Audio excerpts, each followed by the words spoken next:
నమస్తే అమ్మా. నమస్తే. మీ పేరు? బీపాష. ఎక్కడుంటారు? ఇక్కడనే ఉంటాయి చెప్పిన కదా. ఏం చేస్తుంటారు? ఏం పని చేయలేము, హౌస్ వైఫ్. ఇంట్లోనే. అయితే ఇప్పుడు జూబ్లీ హిల్స్ నియోజకవర్గంలో ఉప ఎన్నికలు అనేది జరుగుతుంది. సో దాంట్లో ఎవరు వస్తారని మీ ఉద్దేశం?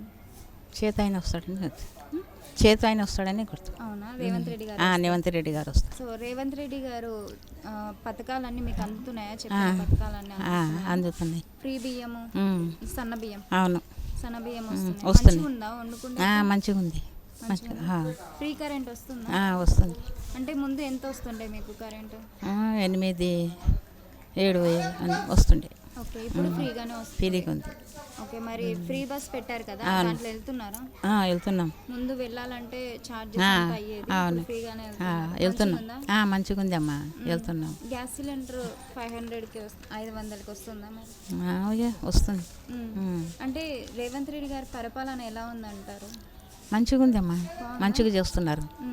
ఒకవేళ నెక్స్ట్ జరుగుతాయి కదా ఎలక్షన్స్, అప్పుడు కూడా రేవంత్ రెడ్డి గారే వస్తారా? వస్తారు, ఆయననే వస్తారు. మరి బీఆర్ఎస్ బీజేపీ పరిస్థితి ఏం లేదమ్మా, ఈయన మంచిగా చేస్తున్నాడు. రేవంత్ రెడ్డి చేస్తున్నాడు. అంతా మంచిగా నచ్చింది, మంచిగానే చేస్తున్నారు ఆయన. Subscribe us and press the bell icon for more interesting updates.